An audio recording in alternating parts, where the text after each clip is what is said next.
This is the Doc from the Stogie Fresh 5 podcast, and you're listening to The Geeks, the Stogie Geeks, with Tim and Paul. Kick back and enjoy as the Geeks kick ash each week. Listen in to the regular episodes as they smoke and chat about their weekly list of stogies. And now, back to the Stogie Geeks. Welcome back to episode 44 of the Stogie Geek Show.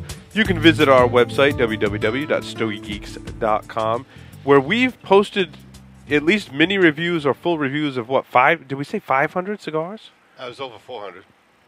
Damn close to 500. Damn close to 500 cigars. It probably is close to 500 with this show. So. Yeah. So lots of reviews up there. Every cigar that we talk about on the show, there is a mini review of.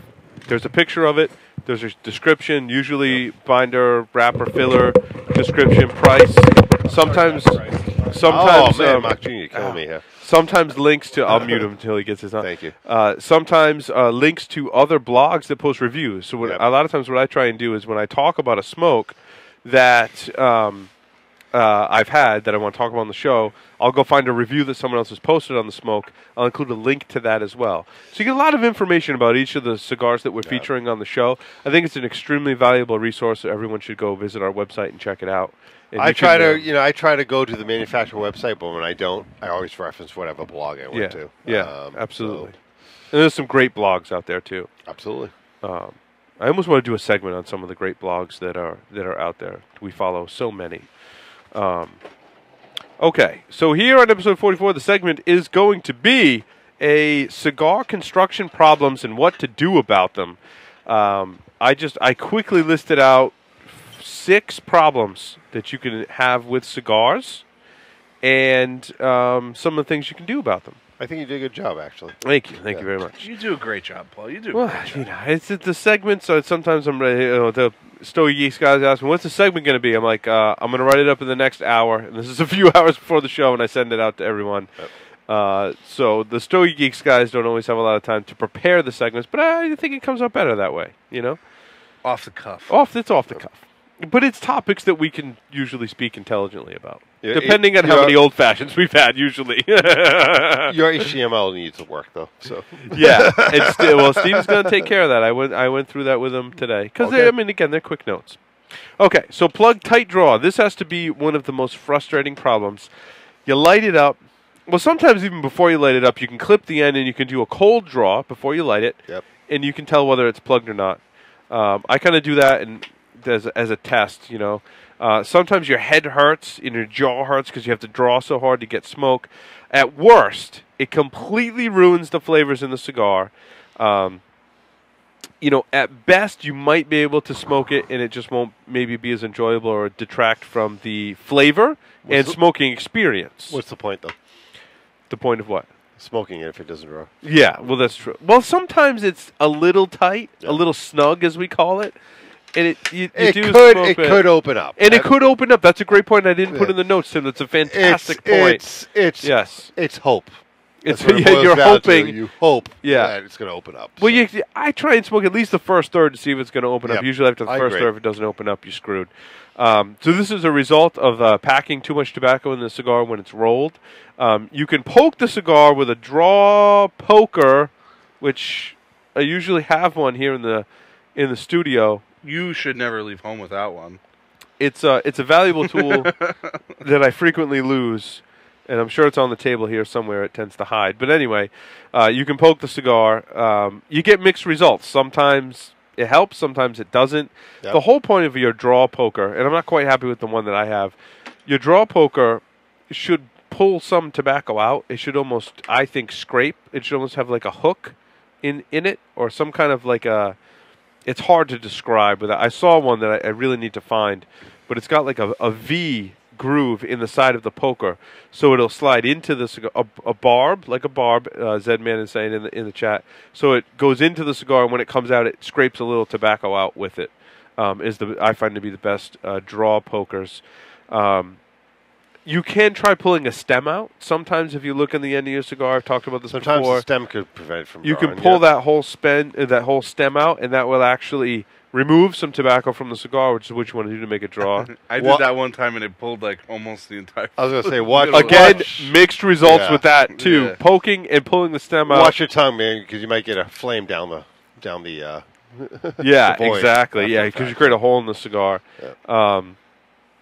So yeah. So what do you guys plug tight cigars? I really Did we don't miss have anything? much patience for him. I don't have patience either. Yeah. What you end up doing is you end up pitching it and lighting up another one. Yeah. By Like the this one end- here, this El Suelo, I just ashed on myself for like the third time. This El Suelo right here, I pitched it. I mean, this is a budget kind of cigar, so I was like, you know what? You can feel it too. Like here, it's got the right amount of squishiness. I don't know how else to describe it. It's squishiness. Yep. It's scooshy. Squishiness? No, Tight squishy. down by the Yeah, but right down by the end, it's hard as a rock, right? Yep. Like right By the there. head, yep. So, Anyway. I wait till the end of the last third if I can, and then I pitch it if it doesn't open up. Yeah. So sometimes you can clip a little bit more off the head and get enough of a draw, but that is very rare. Yeah. In my opinion. So in my experience. So Now, the opposite problem is too loose of a draw. Not enough tobacco was rolled into the cigar, producing way too much smoke, causing it to burn hot, which also ruins the flavor and can also ruin the smoking experience of the cigar. now I think this is a little easier to deal with. I think so, too. I'd rather have a cigar that's underfilled than overfilled. So That's really what we're talking about here. me personally, I will draw less frequently. Yes, you can to back see off it. That's if- exactly what I back said. off of it Yep. so it doesn't burn as hot. See if you can kind of salvage the experience. And in Are my we gonna be here for a while, by the way? sure, why not? Are we going to not hang out going for a anywhere. while? Where we got to I'm go? going to light something nice up. I did. I just fired up a Got a Fire. Nice. Okay. I was wondering what you had over there. You're taking Yeah. pictures. I'm going to fire up a Padron 1926 80th. Excellent. It was in my box. There wasn't much else in there that I wanted to smoke, so this is what I'm going to smoke. Yeah, I fired up a Got a Fire double Robusto 2008 Tubo. So Okay, so too loose of a draw. What do you guys think? What do you do? How do you feel about it? Like I say, back off on the draw. Yep. Less frequent draws. See if you can salvage the experience. If you can't, chuck it. I still think it sucks. To be honest with you, I still kind of pitch him Okay. Fair enough, man. personally. I have had a Quava Salomon that I was actually telling Zedman about the other night. The draw was very loose, but it was very enjoyable. It was like not so loose that it really detracted from flavor and experience, but it was very loose. You didn't have to when you get a loose draw, you don't have to puff on it a lot, and you get a lot of smoke, all in the room and in your mouth after you puff on it. So, yeah. The cigar will also feel squishy, right? When it's underfilled, and usually when the draw is too loose, it will feel squishy. Yeah, you can actually pinch it. You can almost Yep. pinch it all the way down. Yeah, exactly. Voids and holes. How do you guys feel about Man. that? I fight with this problem. More probably, this is the most common problem I have with cigars. What did you guys say? I didn't have this happen to me for a while, but then, like, I You hung feel out like with me. Yeah, Yeah. I caught Paul. Caught my disease. Yeah, I think the more cigars you smoke, you're bound to have this happen more often. Absolutely. Yep. Yeah, it's really, really frustrating. It's the worst when you're smoking a cigar that you really, really enjoy, and then all of a sudden it just dies. What happened to me with the EPC inaugural 2009 that I just talked about? Mm-hmm. Smoking great, got to the second half, huge void. What are you going to do? I mean, you can try to pinch it together, salvage it. That's never worked for me personally. Yeah. So the cigar was rolled incorrectly, leaving a void or hole.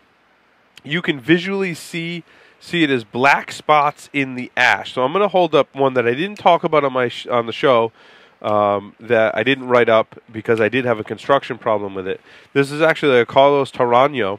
We haven't talked a lot about Tarano on the show, so I wanted to smoke one. The one that I had came from CRA. I'll hold it up here. I'll even switch to my camera so you can get a better look at it on the live stream. On the video, too. This is a Carlos Tarano. This is a CRA edition I got 2-3 years ago. Hold it up for our people on Google Plus as well. Now, it wasn't a bad smoke. It was actually very sweet smoke. Yep, I believe I've smoked that, actually. It's pretty Yeah, good smoke, but when yeah. I got to this point, you can see the hole in the cigar. I'm going to hold that up for the camera. There's a gigantic void in the middle of this cigar. This is a great way to see. Now, unfortunately, it was my cigar, so it wasn't great for me. But this is a great example of a void in the middle of the cigar. And this is, again, improper rolling. You think of when you roll up a bunch of paper, there's a hole through the middle. That's exactly the same thing that's happening. You can almost feel it. Sometimes one part of the cigar will feel a little squishy, like your finger will actually go into. Like if I were to push this, like you can almost feel the void. Now this one's been burned, so not as much. But before you light it up, you can sometimes, if you feel your cigar, you can feel the void inside of your cigar. Now some voids are large, almost the entire length of the cigar. So length and width, voids are large. Sometimes they're not so bad. Others are much shorter, and you can smoke through them. So sometimes, because of the way they roll it, it'll only be for a certain part of your cigar. And if you stick with it long enough, you'll smoke through it. It still detracts from, I think, flavor and experience, but sometimes not as much. Through a void? Yeah, through a void. You can smoke through a void. Oh, man, I think it completely ruins cigars, man. It can, absolutely. Sometimes it's not too bad, though. I mean, it depends how big the void is. Yeah. If it's small, you can usually smoke past it, and you have a great experience after the fact. If it's large, there's not much you can do about it. Kills it. Like all of a sudden you'll be smoking, and then there'll be no flavor at all. There's no. You're not getting smoke, but you can see the end of the cigar. You're just getting air. You're getting air through the hole. There's no flavor, and no matter what you do, you just can't draw off it.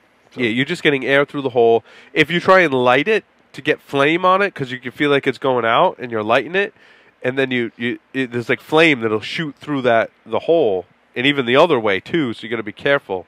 That's a telltale sign that there's a gigantic void in it. What I do sometimes, I've explained this on the show before, is you get a draw poker. So if I were to take this stick right here and get a draw, does anyone see my draw poker? No. No.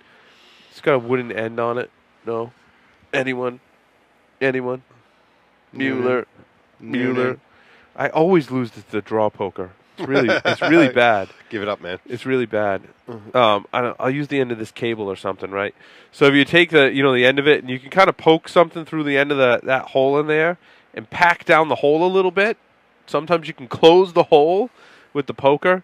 I don't know. Usually, I just end up pitching it when that happens. Usually doesn't work. Usually doesn't work, but sometimes it can. Honestly, I agree with Zed Man in the chat. I don't even have a draw poker. I don't even bother. I don't think it's a necessity. Yeah. I have one. I usually will try. But when you poke it, even when it's a tight draw and you poke it, it changes the flavor. Same thing with a void. If you try and pack it down, it's not gonna. Like I said, if it's a small void, you might be able to get past it, but give it up. Grab something out of the humidor. Okay, cracked or peeling wrappers. Sometimes this is due to improper storage. I think this is the easiest thing to get by. Yeah, I think so too. I have a crack in mine right now. Yeah, I'll show you right here. And a lot of times you just smoke through very common this time of year in New England. Yeah, this is a Cameroon wrapper too. By it's the way, cold. Which is it's dry. That's a thin wrapper. It's going to happen. So, absolutely. I'm sorry. Go ahead. No. That's absolutely. That's exactly right. Often you can smoke through them. I mean, sometimes the wrapper will kind of be a little dry in one spot even, and just peel away a little bit, and you can smoke it, and you'll actually see the wrapper kind of burn up. You can lick your finger as you were licking your cigar. That's a strategy as well. I tend sometimes to lick my finger and try and put the wrapper back if it's peeling off or cracked in one spot. The thing that gets me, though, with this problem that I have a really tough time getting around is that when the wrapper is so cracked that the air is escaping through the wrapper. It's got not just a crack in the wrapper. That would mean your binder's cracked. But it goes through your binder. Exactly. When it goes through your binder, air escapes from it. And what you have to do is you have to put your finger over it, right? Like you're plugging the hole in the boat, right? You have to put your finger over it, and then it smokes fine. But if you take your finger off, smoke and air will go out the hole in the side of your cigar, and that sucks. To me, that doesn't so much ruin flavor, because you plug the hole, cigar's fine. Right. But it ruins the experience. Like, no one wants to be smoking a cigar and having to, make sure your finger goes over the same spot each time. I hate that. It drives me insane. Fair enough. It's best to, and I think the way you get around this, no matter if the crack or the wrapper's peeling off, or if it's a really a large crack that went through the binder and it goes deep, if you can catch it before you light it, right? you can get someone, like I always bring mine to Stokey Santa, and I'm like, dude, can you fix this? And they'll take he'll patch it. He's got some cigars that are very badly damaged or whatever, and he saves them so that when they're badly damaged, he I've can seen take him do this. Yeah, he takes some wrapper off of it. He gets a little, X-Acto knife or whatever. Takes some wrapper off of distilled it. water. No, it's what is it? It's paste. It's a sugar paste. Is that what he uses? Yeah, it's a sugar paste. Yeah, it's like xanthan. It's some Gum. sort of gum. Yeah. There's different kinds of paste, but it's a sugary paste substance. And he'll put a little bit of that wrapper over there and rub the paste over it. Now you gotta you put it back in your humidor, give it a couple of days to let it set in. Then that cigar's fine. He's fixed half a dozen cigars, totally fine after they've been fixed. Totally fine. I remember him doing that to a bunch of damaged Preferitos for us. The La Aurora Cameroon Preferitos were damaged like that. And the Cameroon wrapper is thin, like you said, so it has a tendency to do that. And they smoked great. Beautifully. After you beautifully. Yep, so it can can be repaired. But make sure you get it before you let it up. Because like I said, that glue has to set. Yep. Now, you have to let them sit for you. Having said that, I have lit up a cigar, and I'm like, dude, I have to put my finger over this to get it to smoke. And he's like, that's okay, let me patch it now. He's like, go continue smoking it. And it has worked too. Okay. So it's a very forgiving problem, I think. Now, what happens if your cigar is too dry? Have you guys gotten cigars and rescued them? I don't know if this is so much a construction problem. I have.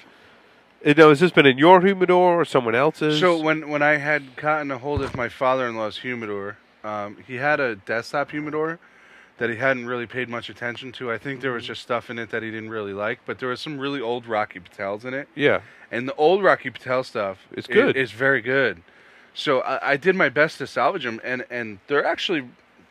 They've smoked great since. You have to do it slowly. That's the key, slowly. You put that in the notes. The thing is you have to do it slowly. Yeah. You can't just throw in a 72 Bovita pack and hope that that's going to do the trick, you know? Yeah. I think you put in the notes, like put it in a bag and open the bag a little bit more all the time. Yep. What I did was I actually put the Bovita pack in a bag. Okay. And did it that way. Rather than the cigar. Yeah. That works too. And then did it that way. And actually, I poked holes in the bag. Yep. Would poke more and more holes in the bag over time, and then eventually took it out of the bag. And it took a solid month. Yeah.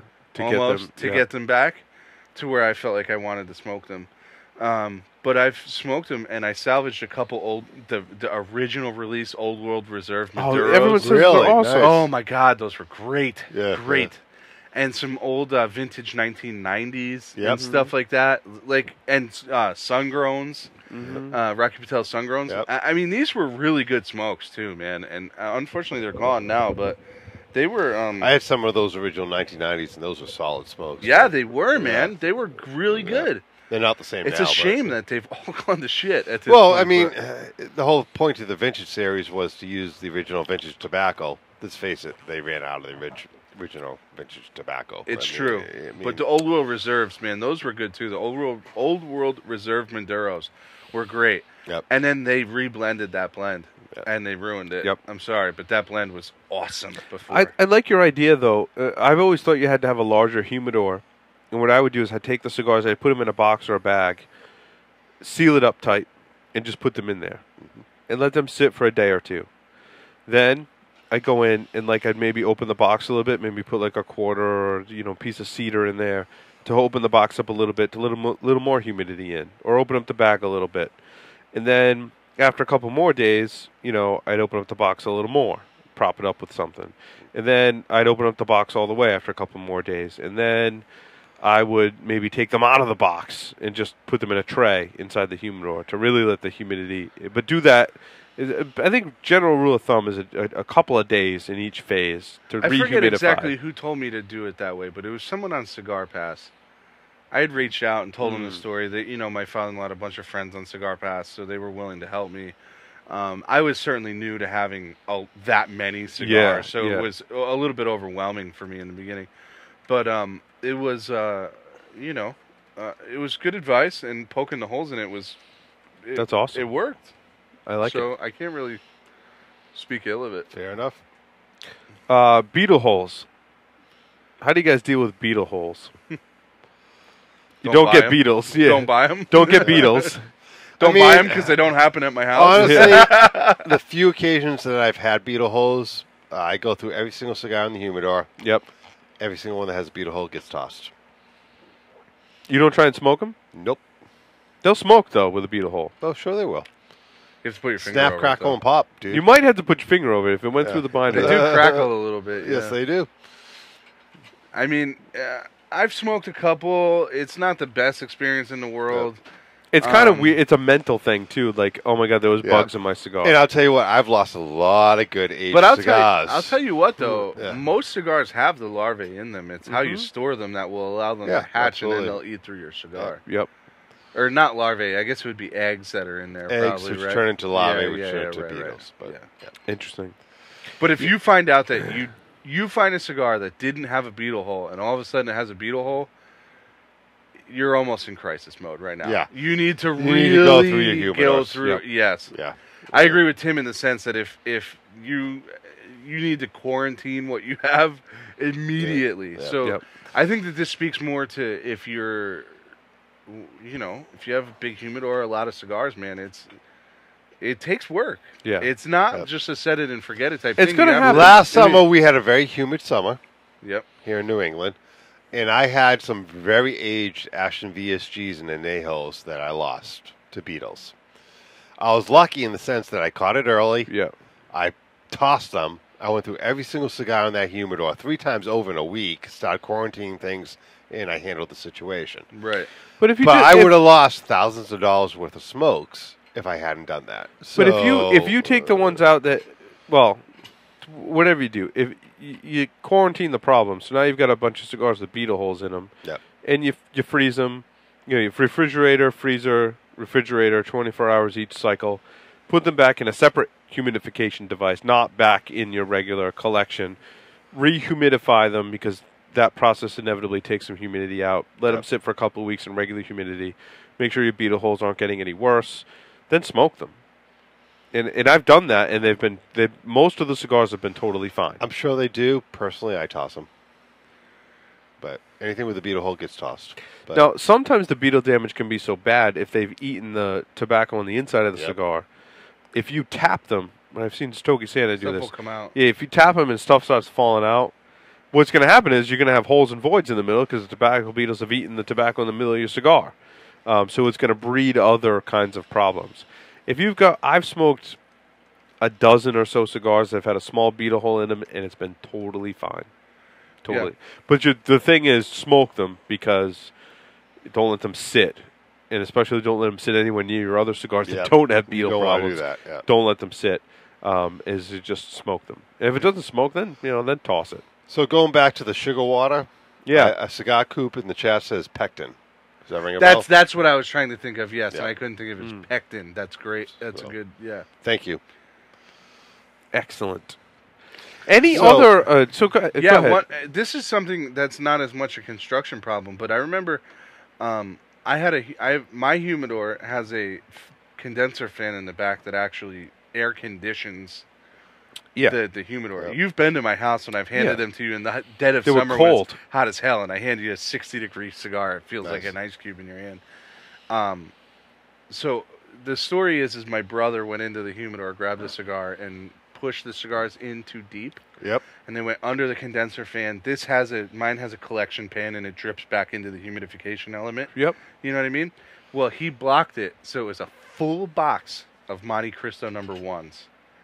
And when I opened that box of Monte Cristo number ones, it was solidly packed with mold. It was disgusting. I've Oh. never seen anything like it before. You're giving me nightmares, man. Yeah, it was terrible. I was so pissed. But the box on top of it was a limited Trinidad limited edition 2007.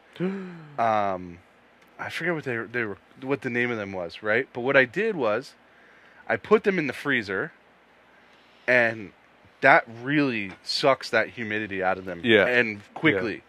And those cigars have been fine since. Nice. Interesting.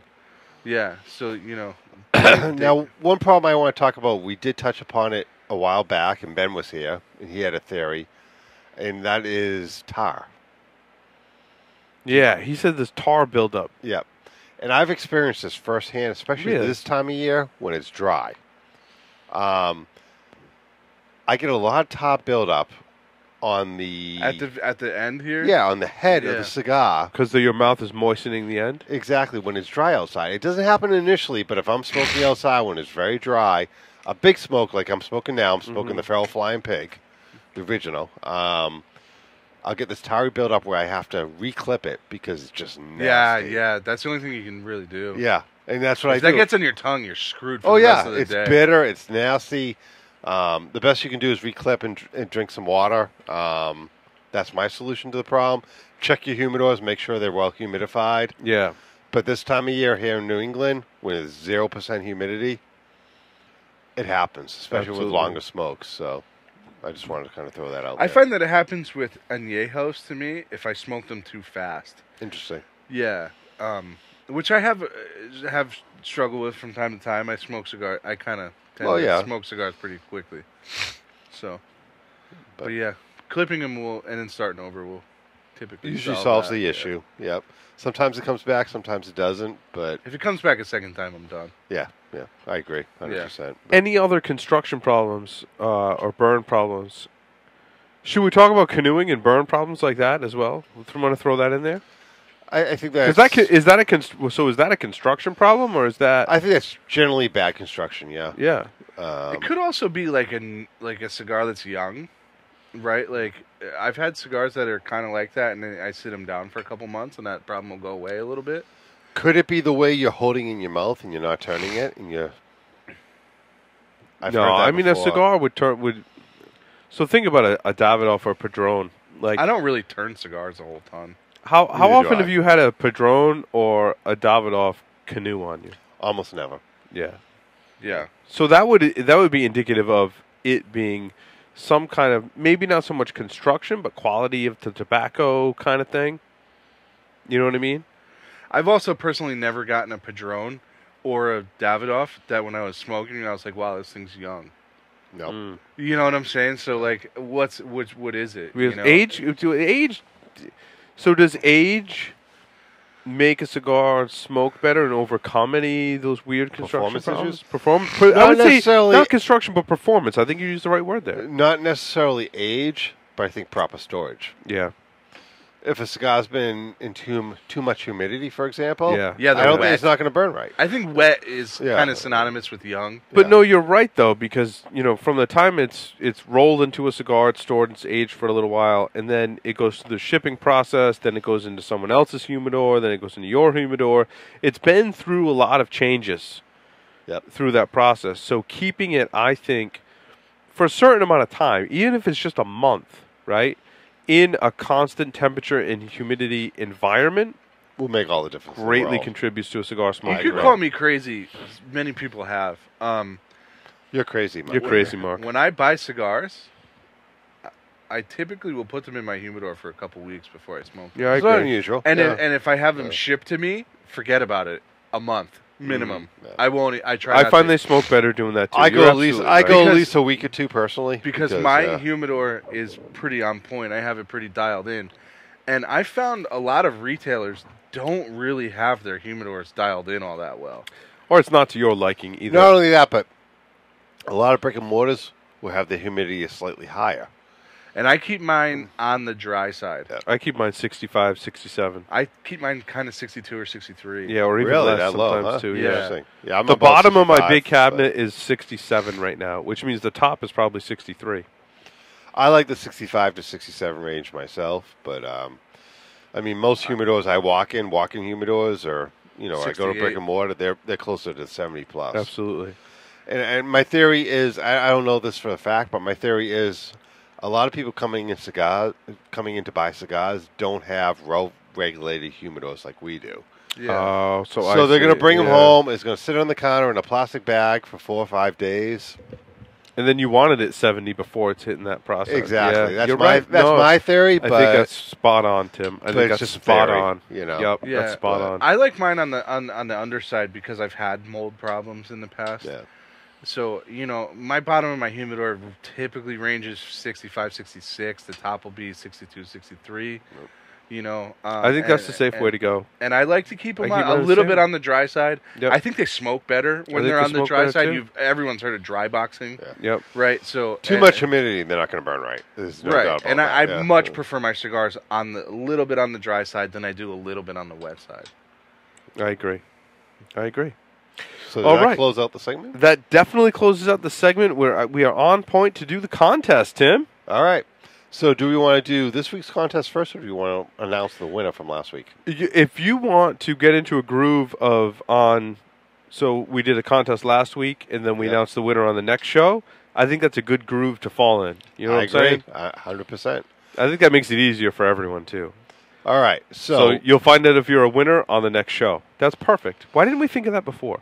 well, We were, there was some variation in releasing the podcast. yeah. And I want to get the podcast out there before announcing a winner. I think we fixed all those problems. Yeah, so. the last couple of weeks we've been Yeah. pretty solid. The podcast has been out there for a couple of days. We got So as an administrative note, Steve is the one that edits the podcast. Everyone say hi, Steve. Hi, Steve. Hi, Steve. Hi, Steve is the podcast editor for Paul.com and Stogie Geeks, and pretty much by Monday he usually has it. He usually has it out, even before then. And now he's set up that once he's done editing, it's published. It's out there. Nice. So we're on a much better schedule now. So I think we'll be able to keep on. And now that I pace know the with our schedule, contest. I'll get the show notes out there. Yeah, it's going to and we'll be get great. it out there. Yeah. Embedded the video. Yeah. So We're going to try and fall into a groove. If we read a contest on the show, the next show will announce a winner and then send them out. and we're all caught up. And we're all caught up on contests. Yep. So I know Sharing Smoke posted some pictures of the Lancero pack that we sent Yep. them. I apologize, Sharing Smoke. I wasn't able to find a Cien Años Lancero. I found them yesterday in my humidor. Oops. Sorry. I 2 or 3 We or don't 4 have of any those. more of those. Yeah. I mean, and I had one and then I smoked it or something like that. But yeah. But he had some epic Lanceros. He does, man. You Well, because I couldn't find the one that we talked about, gave him a Liga Privada I L40. gave him which- two more, two to make up for the, you know what I mean. So give him like an L40. That's fair. It was one of the he was perfectly happy He with was it. perfectly happy. I pigged him Which about one? it. He was perfectly happy. the one that there was a LFD that was really good. I smoked one recently. Cameroon? The Cameroon LFD. Those the are L40. smoking, dude. He got a Cameroon La Aurora. He got some awesome stuff. Yes, he did. Yeah. So last week's contest was for a box of a 5er of La Four Dominicana Oro chisels, which we featured on the show. Yes, and those are coming from Atlantic Cigar. Yes, they are. Big thanks to Garland from Atlantic Thank Cigar. you, Garland, for supporting our contest. The question was, what did Lito Gomez, owner LFD, do for a living before entering the cigar industry, and what event prompted him to enter the cigar industry? Now, the answer that I just read in the email, you can tell me if this is right or wrong, Yep, because I found it very interesting, was that Lito Gomez owned a jewelry store, correct. and he gave that up because the store was robbed.